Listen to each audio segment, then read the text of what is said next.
Hi guys. I just was waiting for the countdown and I realized I'm wearing the same sweater I wore like in so many other videos and I don't have many sweaters. I'm like looking at my closet today. I'm thinking I don't have a lot of sweaters. For somebody who's always freaking cold, you would think I'd have a ton of sweaters. I don't. Anyway, the working poor as I am, starving artist and such. If you want to buy me a coffee, though, there's going to be a link just below this video, and I can actually use my goddamn sweater.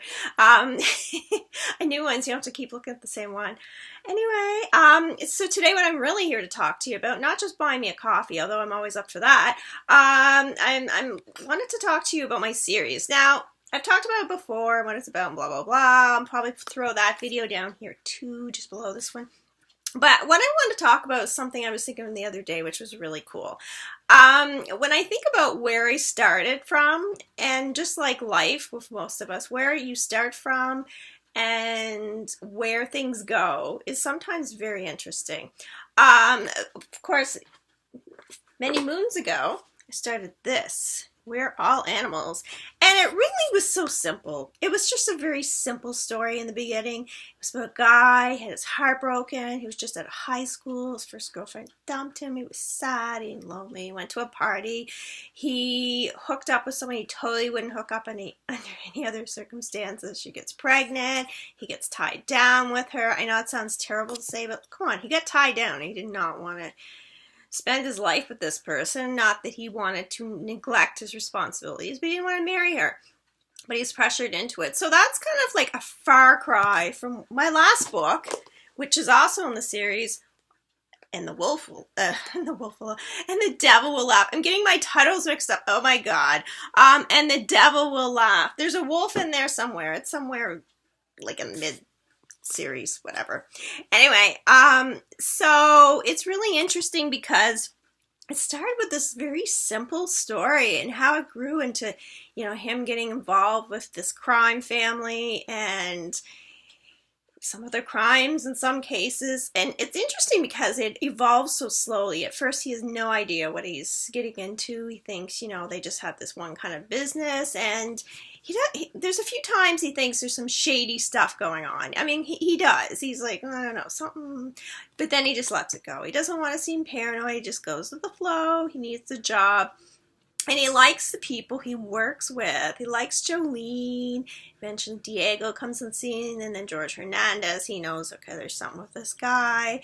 And unlike the others, he's pretty blunt with him. He tells him, this is what's really going on here. And he explains it in such a way that's very endearing. He doesn't say, so this is the deal, man, you're doing this now. It's not like the gangster kind of shows where you don't got a choice, this is the way it is. It's like, well, this is what we do, and this is why we do it.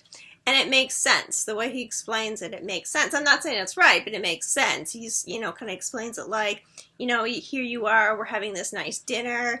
I think they're having a dinner. No, they had in a luxury hotel room. They all met and had this really nice sort of layout of food. And he's like, sometimes it's okay to have the nicer things in life and have, just kind of experience. Not something you're going to eat every day, like this expensive pastry that's full of sugar and stuff. But something once in a while doesn't hurt. And kind of like my business, by the way, which is cocaine at the time.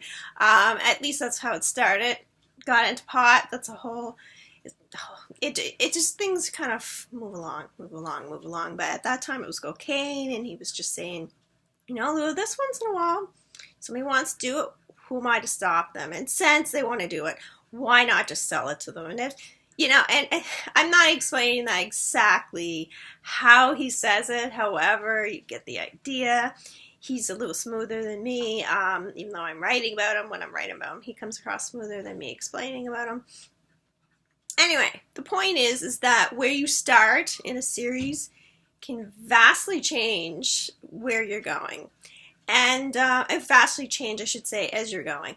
Because I never thought, I thought there was something shady that was going to happen in Chase's life. He seemed to kind of get involved with shady people all along. But when you met Jolene, something's up. But I didn't even know at first. And it just kind of grew from there and became this whole other thing. And I like that. I like that it starts simple and slowly evolves. It shows how somebody can get involved in this kind of lifestyle. And anybody who's read about Chase Jacobs, he's like a nice guy. He's like the guy next door. He tries to do the right thing. And it shows how life and situations, people you get involved with, the people you work with, how that can sometimes change who you are. You know, they always say be careful about who you surround yourself with because those are the people you're going to become. And that's a scary idea sometimes. Very scary, as we all know. Anyway, that is what I wanted to talk about today. What do you think? Have you ever read a series that kind of started as very simple and became this whole other thing? Or did you write one, if you're a writer? Or you lived one. Maybe you just lived it and you don't even need to write about it or read about it. Anyways, guys, thanks for checking out this video. Have a great day.